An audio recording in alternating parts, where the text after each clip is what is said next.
तर मित्रांनो, आज आदित्य आला होता त्याच्या मामाच्या गावाला. काल त्याचा 10वीचा रिझल्ट होता. 10वीच्या त्याला 70% मार्क भेटले आणि त्या खुशीमध्ये आज तो मामाच्या गावाला आलता. मामाच्या गावाला त्याचा या ठिकाणी मामाचा मुलगा शुभम, हे हे मामाचं गाव आणि हे नारळाचं झाड आहे आणि ते नारळ काढण्यासाठी प्रयत्न करीत आहे. नारळाला भरपूर नारळ लागलेले आहे, पण बऱ्याच उंच असल्यामुळे हे पहा त्याचा मावस भाऊ यश, त्याचा मोठा भाऊ साहिल आता हे काठीला काठी लावून तिथपर्यंत जाण्याचा प्रयत्न करतात, पण नारळ भेटतात का नाही ते बघूया. परिश्रम तर चालू आहे. आदित्यची मम्मी सुद्धा त्या ठिकाणी आहे, त्याला सपोर्ट करतात आणि मोठा असा सरा बनवलाय.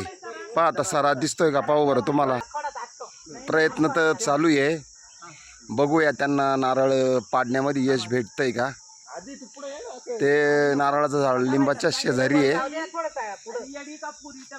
खाली त्याची मावशी सुद्धा आहे, ती मुंबईला टिटवाळ्याला राहती, ती सुद्धा लग्नाला आलती. आता बघूया, प्रयत्न चालू आहे.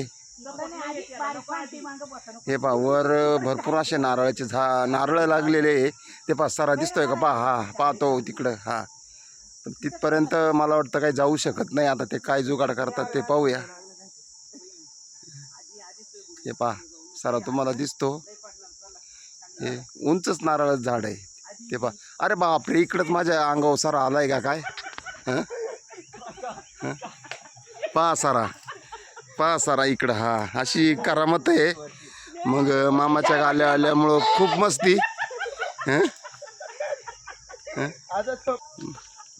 हे पहा, मला वाटतं नारळ त्यांना पाडणं शक्य होणार नाही.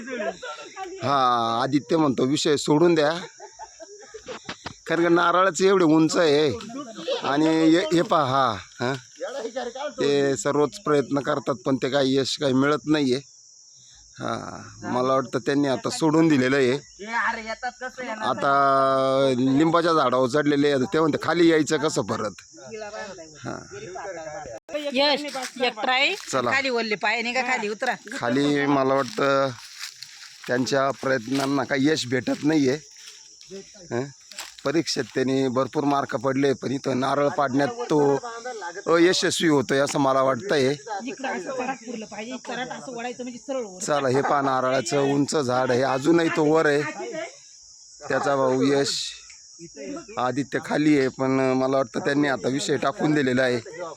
चला पुढच्या व्हिडिओमध्ये भेटूया. Bye bye.